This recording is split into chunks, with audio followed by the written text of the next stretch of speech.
안녕하세요. 저는 인천에 살고 있는 여자입니다. 저는 막무가내로 굴던 시모와 절연을 한 지 3년이 다 되어 가는데요. 무엇보다 가족을 중시했던 제가 절연까지 하게 된 사연 함께 들어주시겠어요? 저와 남편은 오랫동안 연애를 하고 결혼을 했었어요.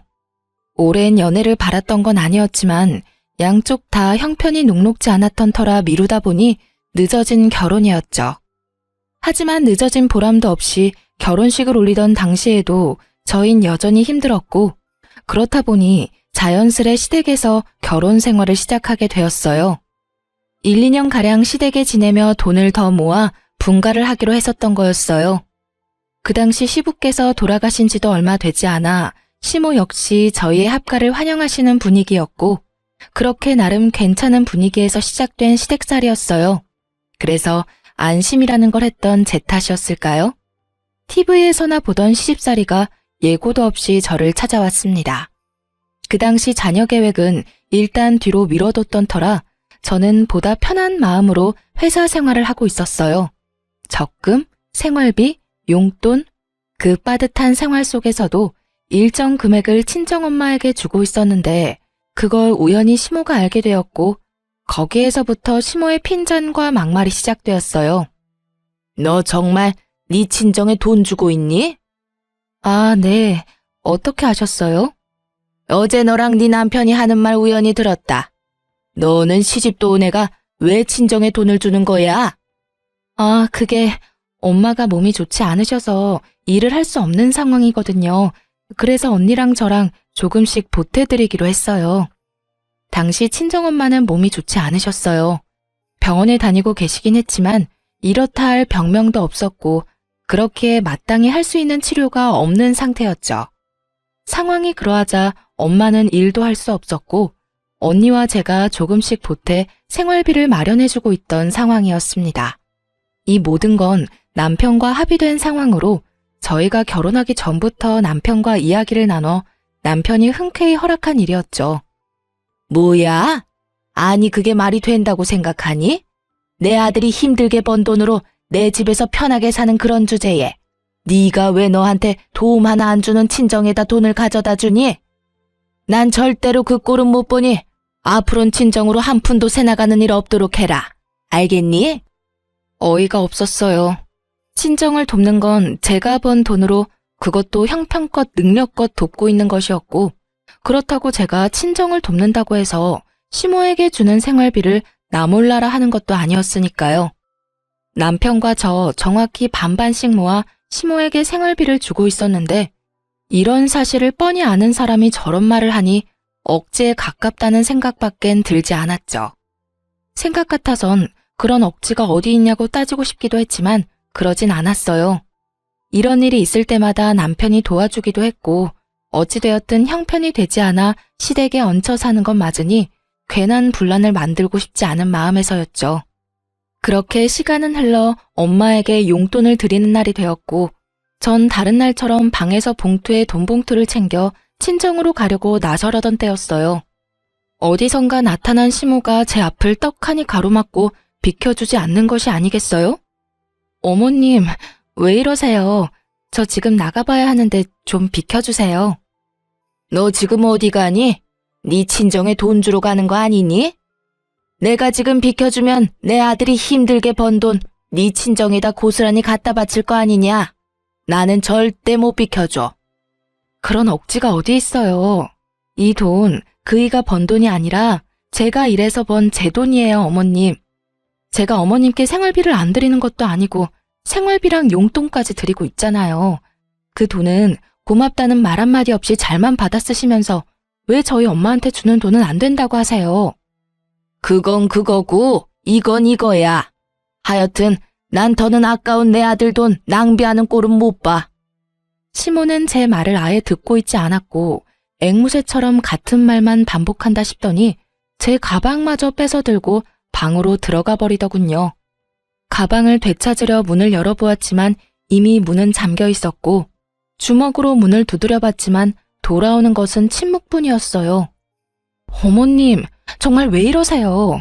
제 가방 빨리 돌려주세요. 이 문 좀 열라고요. 애도 아니고 다 큰 어른이 이런 행동을 하니 한들 쥐업할 수도 없고 참 난감하더라고요. 그래서 전 하는 수 없이 근처에 잠시 볼일을 보러 간다던 남편에게 연락을 했고 남편은 생각보다 빨리 집으로 돌아와 주었어요. 저에게 대충 상황을 전해들은 남편은 저보다 더 화가 나 있었고 주방으로 들어가더니 열쇠를 찾아와 시모 방문을 열어버렸죠. 엄마, 정말 왜 이러세요? 얼른 이 사람 가방 돌려주세요. 얼른요. 이게 다 너를 위해서 이러는 거야. 여자가 친정에 돈 갖다 바치기 시작하면 집안 망하는 건 순식간이야. 네가 알긴 알아? 시모는 말도 안 되는 억측을 내세우며 고집을 피우기 시작했고 남편은 그런 시모의 모습에 더 큰 화를 내며 고함을 질렀어요. 말은 똑바로 하세요, 어머니. 이게 어떻게 저를 위한 일이에요? 이건 그 누구도 위한 일도 아니라고요. 그리고 어머니도 용돈 받으시잖아요. 그것도 저하고 이 사람한테 다 받고 계시면서 왜 장모님께 드리는 용돈을 그렇게 반대를 하세요? 아니, 반대하실 자격이 있다고 생각하세요?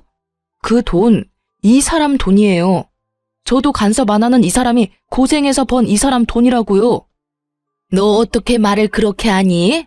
시집온 며느리가 친정에 돈이나 갖다 바치는 꼴을 내가 그냥 보고만 있으라니 말이니?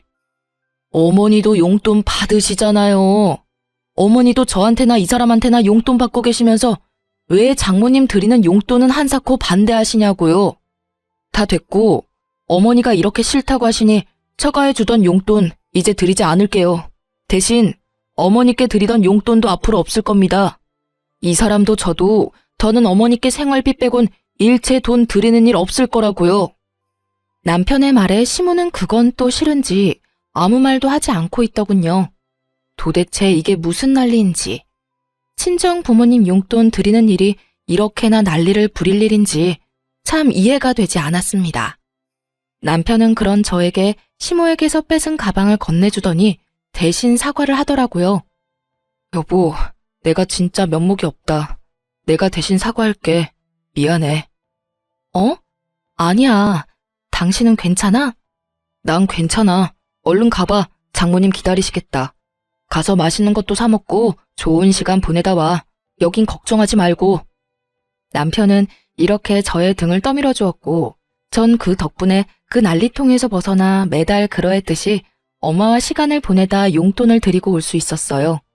집으로 돌아오니 남편이 저녁을 준비하고 있었고 시모는 우물쭈물하며 잘 다녀왔냐고 하더라고요. 차마 미안했다고 말할 수 없어 저러나 보다 했던 전 시모의 인사를 받아주었고 그렇게 사건이 일단락 되었다고 생각했어요. 하지만 그게 아니었습니다. 시모는 제 생각보다 더 대단한 사람이더군요. 다음날 저는 어김없이 회사에 출근했고 일을 하고 있는데 엄마에게서 연락이 오더군요. 회사 앞인데 잠시만 볼 수 있겠냐고요. 불안했어요. 회사 앞으로 찾아온 적은 없었던 엄마인데 약속도 하지 않고 갑자기 찾아온 건 좋은 일은 분명 아니라는 생각이 들었죠. 아니나 다를까 급하게 일을 처리하고 만나게 된 엄마의 표정은 좋지 않더군요. 애써 괜찮은 척 웃어 보이지만 저는 알 수 있었어요. 엄마, 무슨 일이야? 회사 앞까지 다 오고. 그게 이거 다시 받으렴. 그리고 앞으로 엄마 신경 안 써도 된다. 그동안 고마웠어. 엄마가 망설이며 내민 것은 다름 아닌 제가 어제 드렸던 돈봉투였어요. 그 순간 시모의 얼굴이 제 뇌리에 스치더군요. 혹시 우리 어머님 엄마한테 연락했어? 그래서 이러는 거야? 아니야. 사돈이 왜 나한테 전화를 하니? 그냥 엄마가 곰곰이 생각해봤는데 아무래도 시집도 갔는데 계속 친정 돕는 건 아닌 것 같아서 그래. 엄마는 한사코 아니라며 손사래를 쳤지만 아닌 게 아니라는 확신이 들더군요.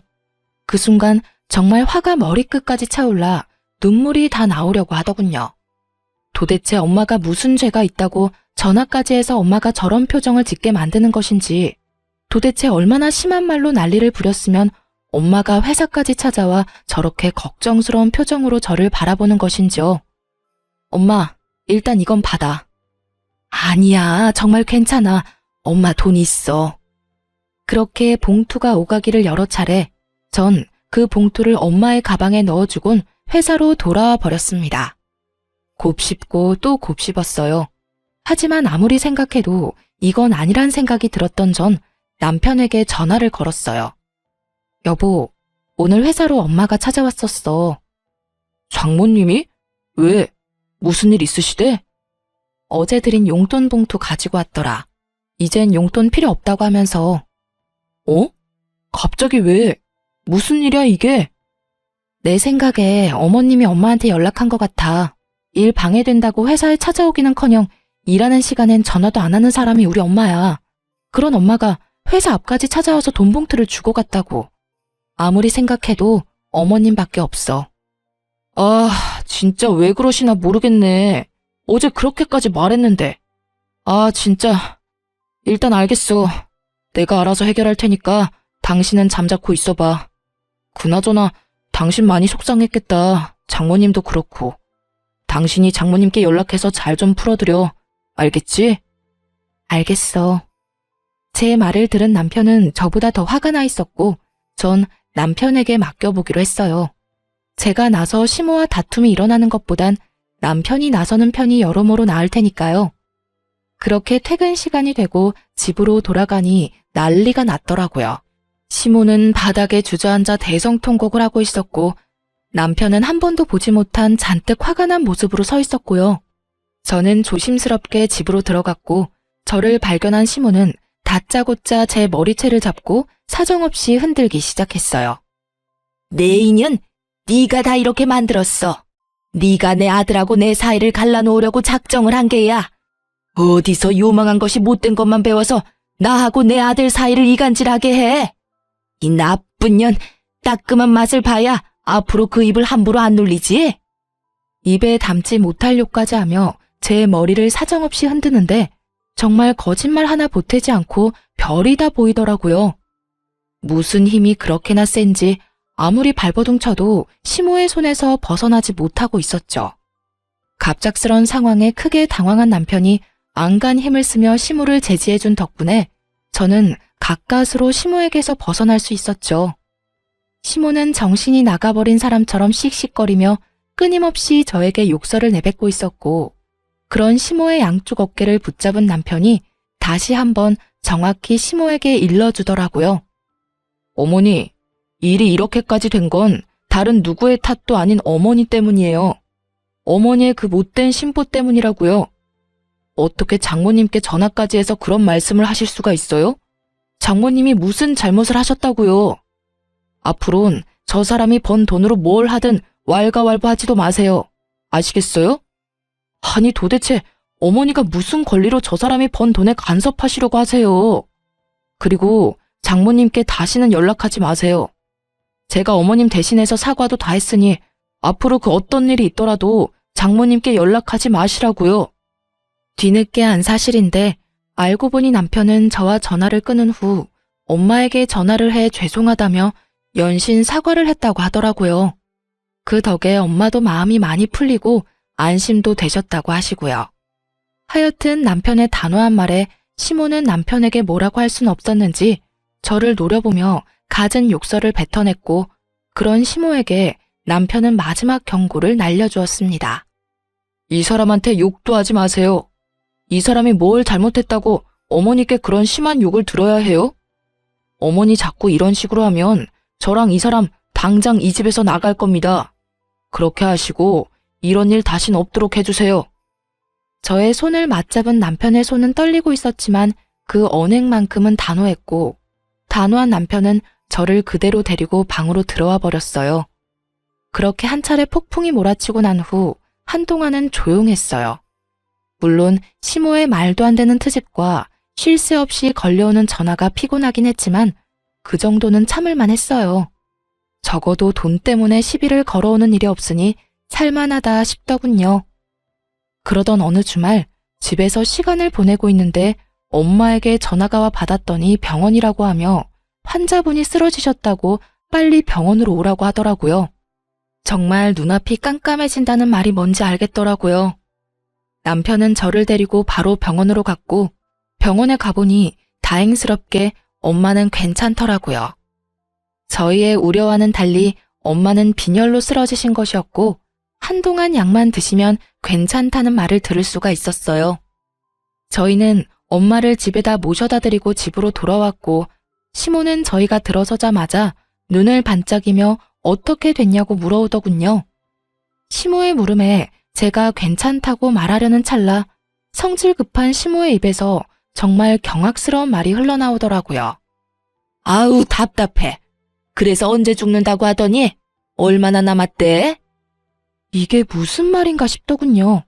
멀쩡히 살아서 집까지 모셔다 드렸는데 언제 죽느냐니 얼마나 남았냐뇨. 시모의 미친 소리에 저는 고래고래 소리를 질러버렸습니다. 어머니, 그게 도대체 무슨 말이세요? 무슨 말을 그렇게 하시냐고요? 저희 엄마가 왜 죽어요? 저희 엄마 안 죽어요. 사돈 죽는 병 걸린 거 아니니? 왜? 계속 몸이 안 좋다고 했었잖니? 병원에 가서 검사해도 아무것도 안 나오는데 이상하게 계속 좋지 않다고 그랬었잖니? 어머님, 멀쩡한 사람한테 죽는 병이라뇨. 말이 너무 심하시잖아요. 농담이라도 그런 말 하지도 마세요. 저는 그야말로 노발대발하며 팔짝팔짝 뛰었고 남편은 너무 어이없는 상황에 화조차 내지 못하고 멍하게 있더라고요. 아니면 됐지. 뭐 그렇게 화를 낸다니? 애 떨어질 뻔했다 얘. 그 순간 정말 이대로는 못 살겠다는 생각이 들더군요. 이대로 얼굴 보고 살다간 화병으로 제 명에는 못 살겠다는 생각이요. 그래서 전 짐을 싸려고 방으로 들어가려고 했고 문고리를 잡는 그 순간 제 뒤통수로 더욱 경악스러운 말들이 날아와 꽂히기 시작했어요. 그런데 네 엄마 보험은 드셨니? 혹시 없으면 내가 소개 좀 해줄까? 앞으로 어떻게 될지 누가 알겠니? 미리미리 준비해두면 좋지 않겠어? 보험, 좋죠. 좋다고요. 미리 준비하면 좋고 들어놓으면 만약에 상황에서 큰 도움이 되는 것도 사실이고요. 그런데 그걸 왜 시모가 하필 이런 타이밍에 걱정을 하는 것인지 이해도 되지 않을 뿐더러 그 시꺼먼 머릿속이 훤히 보여 정말 참을 수가 없더라고요. 저는 시모를 향해 다시 한번 꽥 소리를 질러버렸고 그제서야 정신을 차린 남편도 화를 내기 시작했어요. 어머님! 어머니, 제발 좀 그만하세요. 저희 사정도 그렇고 아버지도 돌아가시고 해서 웬만하면 참고 살아보려고 했는데 도저히 안 되겠네요. 저희 이 집에서 나가겠습니다. 뭐? 분가를 하겠단 말이야? 아니 아들, 난 그냥 궁금해서 물어봤을 뿐이야. 그게 그렇게나 큰 잘못이니? 네가 날 버리고 이 집을 나간다고 할 만큼? 시모는 도리어 저희가 이상하다는 듯 몰아세우기 시작했고 그런 시모의 말을 듣던 남편은 도저히 말이 통하지 않는다고 생각했는지 대꾸도 하지 않고 간단한 짐을 챙겨 저를 데리고 나와버렸습니다. 그렇게 갑작스럽게 시댁을 나오게 된 저희는 친정으로 가게 되었고 그 이후 시모에게 연락이 오긴 했지만 전 모든 연락을 다 무시해버렸어요. 그렇게 제가 모든 연락을 무시해버리자 회사 앞까지 찾아와 저를 기다리고 있더라고요. 어머님, 여기까지 무슨 일이세요? 부모 자식 간 영 끊게 해놓고 얼마나 잘 먹고 잘 사는지 보러 왔다. 그래, 좋으냐? 중간에서 이간질해서 내 아들만 데리고 쏙 나가니까 아주 속이 시원하냐? 이런 나쁜 것 같으니라고 내가 뭘 그렇게 잘못했다고 내 아들을 뺏어가? 시모는 주변의 시선을 의식한 듯 큰 소리를 내며 저를 몰아세우기 시작하더라고요. 모르긴 몰라도 저에게 부모 자식 간의 연을 끊게 만든 나쁜 년이라는 낙인이라도 찍고 싶은 모양이었어요. 시모의 계획대로 저희 주변으로 사람들이 몰려들었고 시모는 최대한 불쌍한 표정을 지으며 저를 보고 있더군요. 어머님, 오죽했으면 아범이 집을 나가자고 했겠어요. 어머님이 제가 친정에 드리는 용돈부터 시작해서 사사건건 다 걸고 넘어지셨잖아요. 그것뿐인가요? 멀쩡히 잘 살아계시는 저희 엄마한테 뭐라고요? 언제 죽냐고요? 죽을 병 걸린 거 아니냐고요? 진짜 이것만 해도 기가 막히는데 보험은 드러났냐고요? 어떻게 사람이 그런 말을 할 수가 있어요? 멀쩡히 살아있는 사람을 상대로 어떻게 그런 말을 할 수가 있냐고요? 그거야 평소에도 워낙 아픈 사람이었는데 병원에서 급히 연락까지 오면 그런 생각이 드는 건 당연한 거 아니니? 그리고 내 말이 틀렸어? 보험이라도 들어놔야 혹시나 진짜 죽을 병이라도 걸리면 병원비라도 할 거 아니야. 생명보험까지 들면 저 세상 가면서 딸한테 크게 도움도 되고 얼마나 좋아? 내가 나 좋다고 그랬는 줄 아니? 다 너희를 위한 거야. 아무리 그렇다고 한들 산 사람한테 그런 말은 하면 안 되죠. 그리고 그게 어떻게 저희를 위한 건가요? 저희는요, 그런 돈 따위 바란 적도 없다고요. 그래, 그럼 그렇다고 치고 난 그저 정말 사돈 건강 상태가 궁금했을 뿐이고 또 상황이 그러니 보험은 드셨는지 궁금해서 물었을 뿐인데 그게 그렇게 큰 잘못이냐? 그게 내 아들이 내 연락도 받지 않을 만큼 큰 잘못이냐 이 말이다. 시모는 끝까지 자신의 잘못을 몰랐고 끝까지 자신은 잘못한 것이 없다며 고래고래 소리까지 질러댔어요. 그런 시모의 고함에 구경하던 사람들은 동정심은커녕 저마다 수군대며 시모에게 손가락질을 하기 바빴죠. 그때서야 무언가 잘못됐음을 인지한 시모는 이건 아니다 싶었는지 꽁지 빠져라 도망을 쳐버렸습니다. 전 집으로 돌아가 남편에게 모든 사실을 알렸고 화가 머리끝까지 난 남편은 시모에게 연락을 하더라고요. 어머니, 다시 한번 집사람 회사 찾아가서 그런 짓 하시는 날엔 어머니가 돌아가신다고 해도 찾아뵙지 않을 테니 그런 줄 아세요. 하나 있는 아들하고 영 끊고 싶지 않으시다면 두 번 다신 집사람 괴롭히지 말란 말이에요. 남편의 말에 고함을 지르는 시모의 목소리가 들려왔지만 남편은 가차없이 전화를 끊어버렸고 그 뒤론 시모에게선 연락이 오지 않았어요. 그렇게 저흰 부지런히 살았고 친정살이를 한 지 1년이 되던 해에 작지만 저희만의 보금자리를 얻을 수 있게 되었어요. 엄마는 진심으로 저희의 앞날을 빌어주셨고 저흰 새로운 집에서 새롭게 시작하는 마음으로 잘 살아가고 있었죠. 그러던 어느 날 퇴근을 하고 돌아온 남편의 표정이 좋지 않더라고요. 그저 회사에서 무슨 일이 있었나 보다 하고 생각하기엔 좀 더 심각한 표정이었고 넋이 조금 나간 듯한 느낌이었어요. 그래서 전 무슨 일인지 조심스럽게 물어보았죠. 여보, 혹시 무슨 일 있어? 당신 표정이 너무 안 좋아. 그게 어머니랑 통화했는데 몸이 좀 안 좋다네. 당신도 알지? 어머니 당뇨 있는 거. 당뇨 합병증이 왔나 봐. 이건 또 무슨 일인가 싶더라고요. 이제야 좀 살만한데 합병증이라뇨. 시모는 평소에도 탄수화물과 믹스커피를 좋아했는데 두 가지를 입에 달고 살면서 관리도 하지 않고 운동도 하지 않으니 당연한 수순으로 합병증이 와버린 거였어요.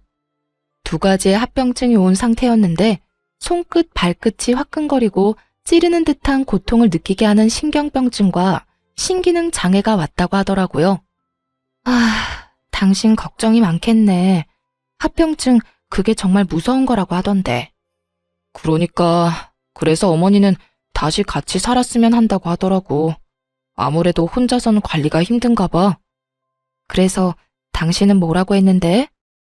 뭐라고 하긴 당연히 그건 곤란하다고 했지. 난 두 번 다신 어머니가 당신 괴롭히는 거 보고 싶지 않아. 그리고 어머니한테 더는 실망하고 싶지 않기도 하고. 남편은 꽤 단호했지만 그래도 내심 마음에 걸리는 듯 보이더군요. 저 역시도 그렇게나 미운 시모가 걱정이 됐는데 하나뿐인 자식인 남편은 오죽하겠나 싶어 고민하던 끝에 이렇게 말해주었어요.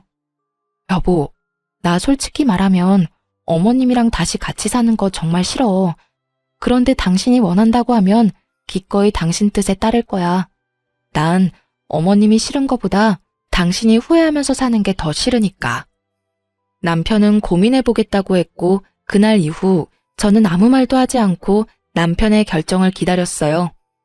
며칠을 고민하던 남편은 아무리 생각해도 합가는 아니라고 생각했는지 합가를 하는 대신 시댁에 자주 들리는 듯 하더라고요.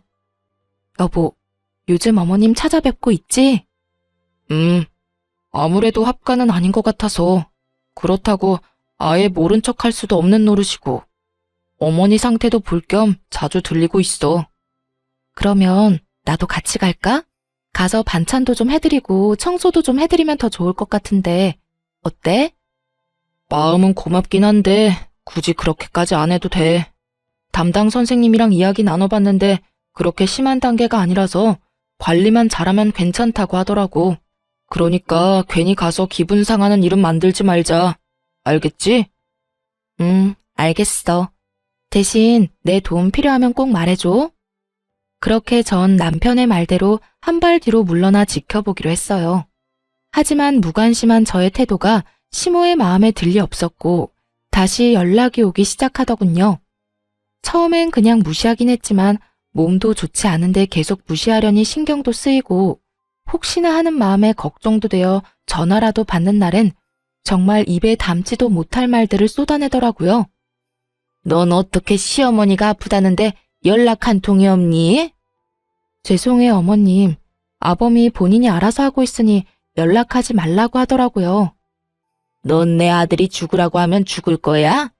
어쩌면 그렇게 융통성이라는 게 없니? 이럴 땐 남편이 하지 말라고 해도 너 알아서 전화도 하고 찾아와서 얼굴이라도 비춰야지. 이 천하의 나쁜 년 같으니라고. 너 이딴 식으로 행동하다가 천벌받아.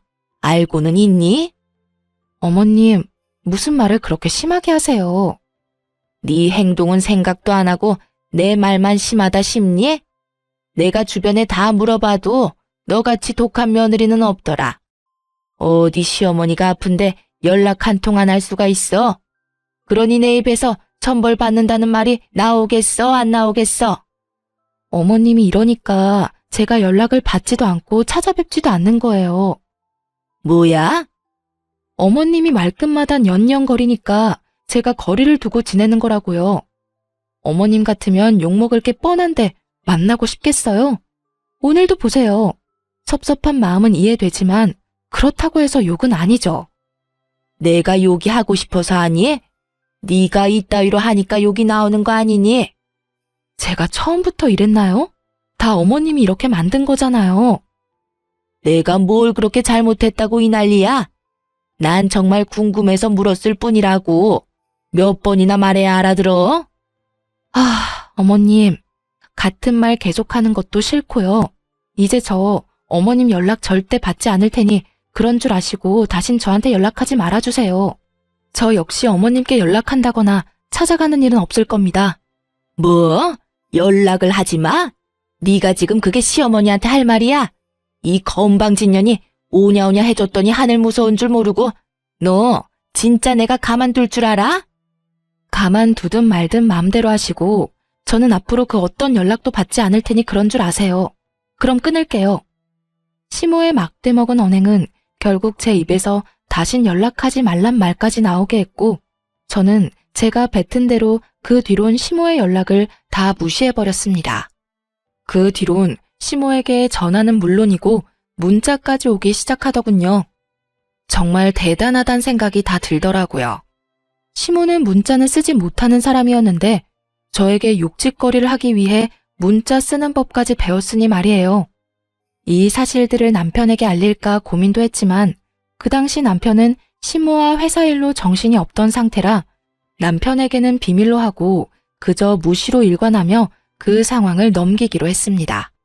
그러던 중 제삿날이 다가왔고 남편과 상의 끝에 저는 가지 않기로 했어요. 다른 제사도 아닌 시부의 제사에 참석하지 않는 것이 마음에 걸렸던 전 아무래도 음식을 차리지 못할 시모를 대신해 제사 음식을 직접 만들어 남편의 손에 들려보냈고 남편은 저에게 고맙다는 인사를 하며 시댁으로 혼자 가게 되었죠. 그렇게 몇 분이나 흘렀을까요? 남편이 시댁에 도착했는지 시모에게서 득달같이 전화가 오더라고요. 전 혹시나 하는 마음에 전화를 받았고 그 전화로 인해 제가 참 어리석고도 허튼 짓 했다는 것을 알게 되었죠. 네가 다른 날도 아닌 오늘 같은 날에도 코빼기도 안 비친다는 게 말이 된다고 생각하니? 도대체 친정에서 뭘 배웠길래 이딴 행동을 하는 게야? 사돈도 아니? 네가 이따위로 행동하고 있다는 거? 어머니, 제발 좀 그만하세요. 제가 오지 말라고 했다고요. 어머니랑 부딪혀봤자 좋을 거 없어서 제가 오지 말라고 했다고요. 난리도 그런 난리도 없더라고요. 저에게 모진 말들을 서슴없이 뱉어내는 시모와 그런 시모를 말리는 남편. 어머님, 제가 말씀드리지 않았나요? 앞으로 어머님 보지 않고 살겠다고요. 그래서 오늘 같은 날도 안 왔다 이거니? 그걸 변명이라고 하는 거야? 변명이 아니라 저는 앞으로 어머님 집엔 발길도 하지 않을 거라고 말하는 거예요. 그러게 저한테 왜 그렇게까지 하셔서 이런 날 이런 상황까지 만드세요? 저를 탓하지 말고 어머님이 이때껏 저한테 한 행동을 돌아보세요. 그러면 제가 왜 이렇게까지 하는지 충분히 아실 거예요. 시모는 남편의 말도 제 말도 듣지 않고 있더라고요. 옆에서 들려오는 남편의 말에도 제가 한 말에도 대꾸조차 하지 않은 채 오로지 본인의 말만 쏟아내고 있었으니까요. 한마디로 말이 통하지 않는 상태였어요. 너는 진짜 벌 받을 거다. 암 그렇고 말고. 어떻게 며느리가 하나뿐인 시아비 제사에 안 올 수가 있니? 이딴 음식이나 보내면 끝이야? 누가 이딴 음식 만들어 달라고 했냐? 네가 도대체 우리 집을 어떤 식으로 생각하길래 이딴 식으로 나오냔 말이야? 어머니, 제발 이러지 좀 마세요. 그 사람이 어머니 음식하기 힘들다고 오늘 내내 준비한 거라고요. 그걸 왜 쏟아버리세요? 시모의 고함과 함께 제가 보낸 음식들이 쏟기는 소리가 들려오는가 싶더니 이내 남편의 화내는 소리와 함께 전화가 끊겨버리더군요. 그렇게 끊겨버린 휴대전화를 들고 한참을 멍하니 있었던 것 같아요. 도대체 내가 무슨 잘못을 얼마나 했길래 이런 취급과 이런 말들을 들어야 할까? 복잡한 생각들이 가득했던 것 같아요. 단 한 가지 확실한 건 이로써 시모와 저의 인연은 여기서 끝이라는 것이었죠. 저의 마지막 인내심과 마지막 대우는 산산조각 나버렸으니까요. 이윽고 시댁으로 갔던 남편이 엉망이 되어버린 음식을 가지고 돌아와 저를 보며 울더군요. 왜 울어 여보? 진짜 당신한테 너무 미안하다. 기껏 만들어준 음식인데 이렇게 다 엉망이 되어버렸어. 이깟 음식이 뭐라고 울어. 난 괜찮아. 정말 괜찮아. 미안해 정말. 나 때문에 그런 몹쓸 말까지 듣고. 내가 진짜 미안해. 앞으로 내가 더 잘할게. 당신 상처받은 만큼 내가 더 잘할게. 이러면서 우는데 제가 뭘 할 수 있겠어요? 그저 괜찮다고 하며 남편을 안아주는 수밖에요. 그날 이후 남편은 시댁에 가는 일은 거의 없었고 시모 역시 저에게 연락이 오지 않더군요. 그렇게 몇 달.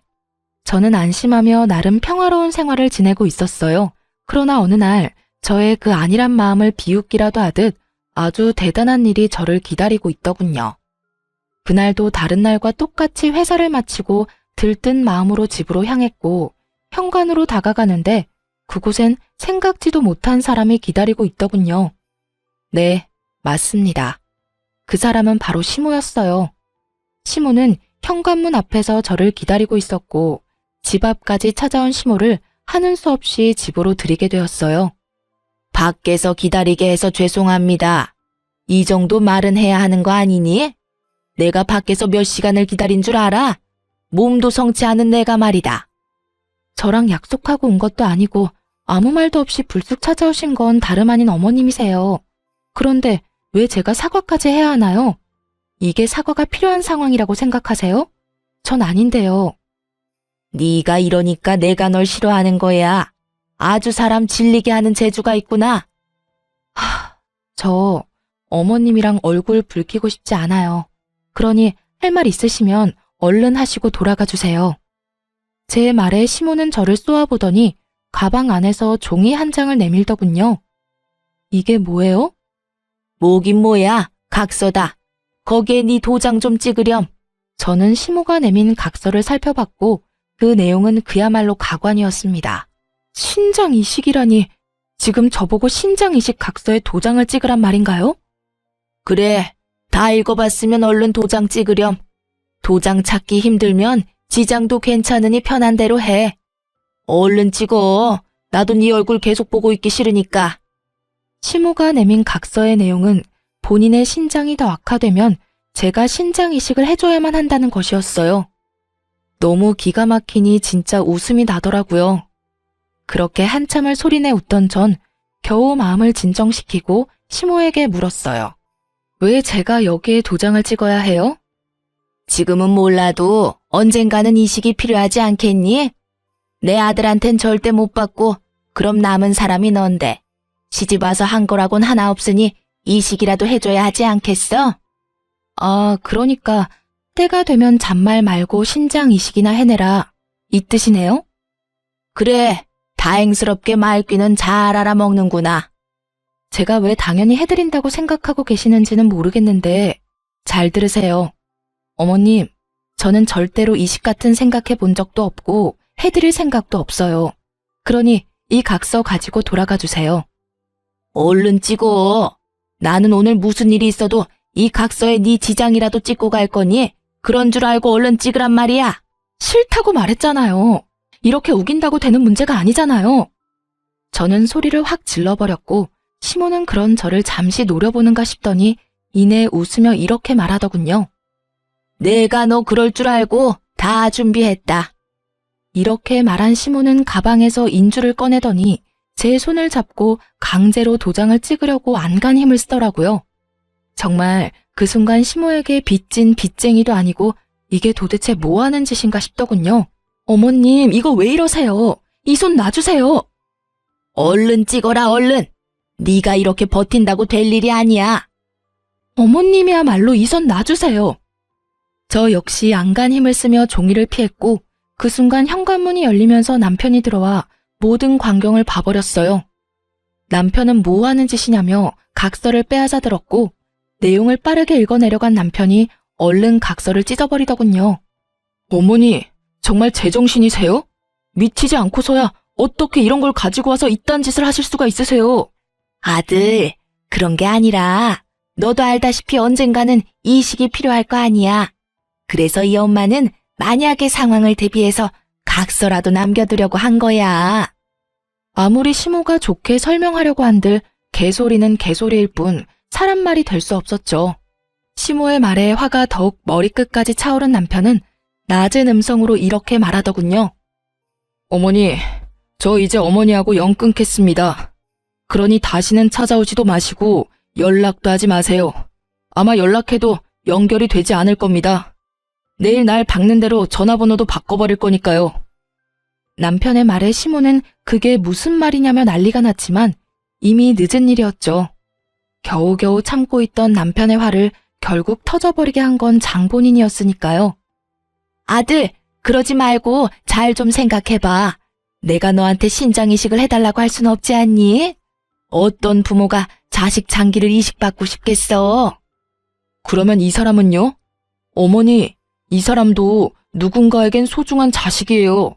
그런데 어떻게 어머니는 이 사람을 이렇게나 하찮게 여기세요? 왜 이렇게 막대하시냐고요?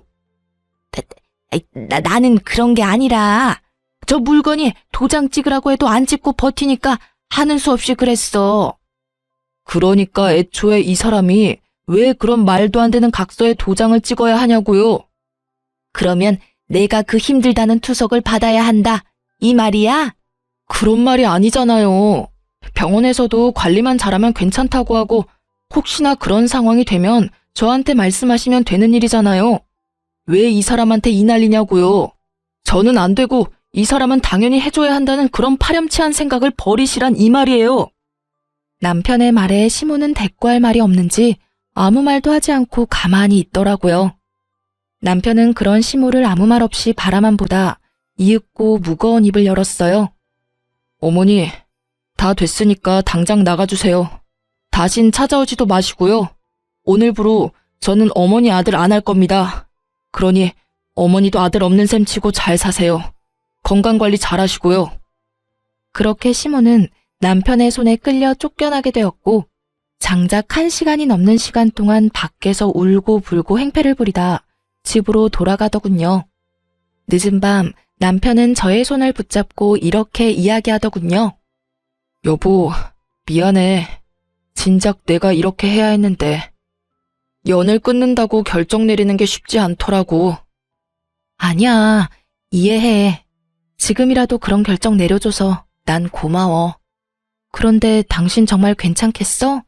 건강도 좋지 않으신데 걱정되지 않아? 걱정 안 된다고 하면 거짓말이지.